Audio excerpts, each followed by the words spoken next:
Welcome to this deep dive. You've brought some really intriguing excerpts from Poor Charlie's Almanack, uh, and we're eager to, well, unlock the wisdom of Charles T. Munger, right? Absolutely. So we're diving into his approach to thinking, investing, life, the whole shebang. Get ready for some serious aha moments. Yeah, you got it. Munger, he's really famous for this idea of mental models. Mm. Um, Basically borrowing big ideas from tons of different fields and then using them to solve problems. Okay. And the fascinating thing is this isn't just about finance. This is about becoming a sharper thinker overall. Right, so let's unpack this lattice work of knowledge idea. I mean, even the title of the book. Right. So imagine a lattice, like a garden trellis. But instead of vines, it's like your different areas of knowledge, all kind of connecting and supporting each other. Munger believes it's not enough to just be an expert in one area. You need that broader perspective to really understand how the world works and make better decisions. Yeah. And the excerpts that you've pulled out, they really highlight this. Munger's insatiable curiosity, this belief in drawing wisdom from literally everywhere. Exactly. He sees all these different disciplines as interconnected, right? Yeah. So understanding psychology can make you a better investor. History can inform your business decisions. Like, it's all related in his mind. Okay. But what's really fascinating is how he actively uses this multidisciplinary approach in his own life. So it's not just some theory he's throwing around. Oh, not at all. A great example, his admiration for Benjamin Franklin. Talk Yeah. about multidisciplinary, right? Oh, yeah. Franklin excelled in science, diplomacy, publishing, you name it. Munger sees this as a key to his success and, frankly, to his own success as well. That's so interesting. It's like that saying, don't reinvent the wheel, you know? He believes in learning from the best, dead or alive. Absolutely. And get this, you included this anecdote about Munger's iron prescription for forming an opinion. So you should only believe something if you can argue against it better than the people who disagree with you. Wow. That's a high bar. That's a high bar. But it speaks to his commitment to really understanding a topic from all angles. Wow, now that's commitment to truth-seeking. So how can we apply that in our own lives? I mean, not all of us can be Ben Franklin. True, true. But the key takeaway here is to cultivate that curiosity in all areas of your life. Don't limit yourself to just one field of interest. Read widely, explore different subjects, and look for those connections. You'd be surprised at how much that can expand your understanding and how much better your decisions will be. So it's like he's saying, become a student of life, basically. Exactly. And don't be afraid to challenge your own assumptions. Ask yourself, why do I believe this? Could the opposite be true? That's really at the heart of Munger's approach, constant learning and a healthy dose of intellectual humility. Yeah, it's funny. We live in a world that often values being super specialized, the best in some tiny niche area. But Munger's such a powerful advocate for breadth of knowledge. Yeah, and this emphasis on understanding a topic from multiple angles, that's crucial for avoiding errors in thinking. And that leads us to decision-making, which is another huge theme in Munger's work. It's like we think we're being totally rational, right, when we're making decisions, but Munger would say, think again. Oh, interesting. He's really fascinated by psychology, especially all the ways our brains can trip us up, lead us to make bad choices. Yeah, like we're our own worst enemy sometimes. Exactly. And the tricky part is we're often totally unaware it's happening. That's why he's such a fan of having this checklist of common psychological biases. He even calls it that, the psychology of human misjudgment. Oh, wow.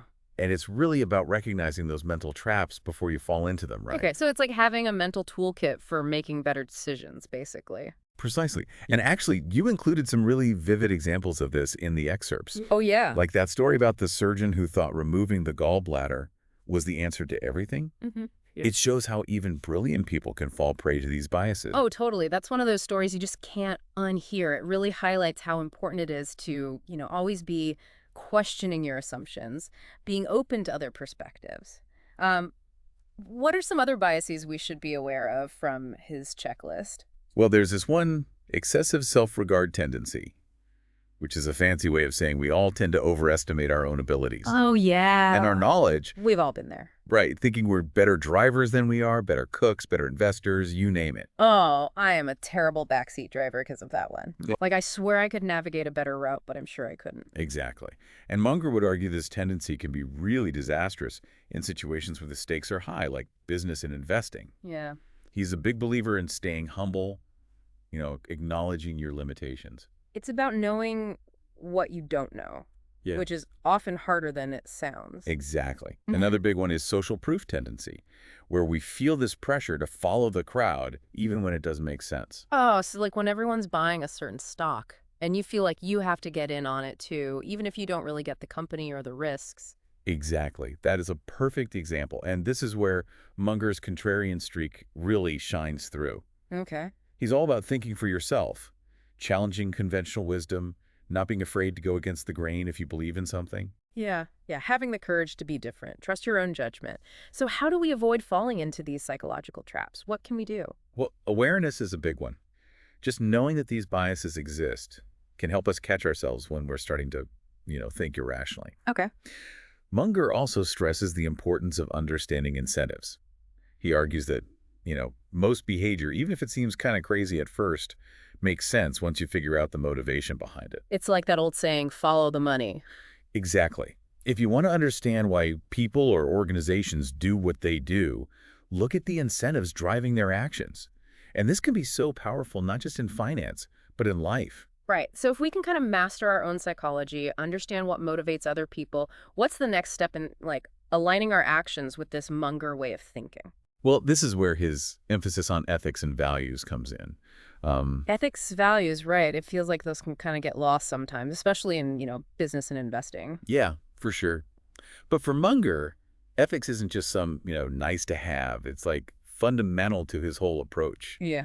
He really believes that good ethics, it's not just morally right, it's also practically advantageous. So it's not just about being a good person, it's about good business too. Exactly. Munger would say that building a reputation for being honest, having integrity is one of the smartest moves you can make. People are going to trust you more, they'll want to work with you, invest with you, Right. if they know you're going to shoot straight with them. Yeah, totally. It's about building that trust, that solid reputation over time. Exactly. And it's interesting you bring that up now, because, he's really known for his investing, right? His legendary partnership with Warren Buffett. Right, of course, can't talk about Charlie Munger without Warren Buffett. It's like the dynamic duo of investing. Yeah. And their whole approach, it really aligns with these core values. Well, absolutely. They're not about quick profits or, jumping on the latest trend. Their philosophy is about identifying businesses that have this durable competitive advantage. They call it a moat, and then holding on to them long term. And a moat, you mean Like, so? yeah, imagine like a castle. Yeah, And it's surrounded by this deep, wide moat. It's super hard to attack, right? right. It's well defended. In business, a moat is a company's unique strengths. It could be their brand, their technology, their cost advantage, whatever. Hmm. But it makes it really tough for their competitors to steal market share. So it's about finding those businesses that are built to last. Exactly. And like we were saying before about understanding incentives, their investment approach lines up with that too. It's all about finding companies with strong ethics, good corporate governance. So it's about putting your money where your values are. Is that what you're saying? You can put it that way. But it's also about recognizing that, in the long run, companies with strong ethics, they tend to outperform those that, cut corners or engage in shady stuff. Yeah, it's about sustainability. Precisely. And speaking of sustainability, Yeah. we can't wrap this up without mentioning Munger's thing about lifelong learning. Oh, He's always pushing himself and everyone around him to be these learning machines, always expanding their circle of competence. and he totally walks the talk. This is a man who draws wisdom from everywhere, right? History, science, psychology, biography, business, obviously. You even included like a whole list of books he recommends. Yeah, he's a voracious reader. Yeah. And he really believes that learning from, the best minds in history, Mhm. that's essential for growth. It's pretty inspiring.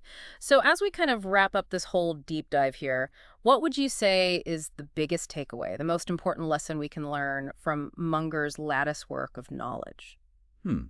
For me, it's that, knowledge is interconnected. The more we connect those dots between different fields, the better we're going to be at navigating life, making decisions, ultimately living more meaningful lives. It's about becoming more well-rounded people, right? Not just in our careers, but in everything. That's something I'm going to be thinking about for a while. Thanks for bringing these excerpts to our deep dive, and thank you for listening.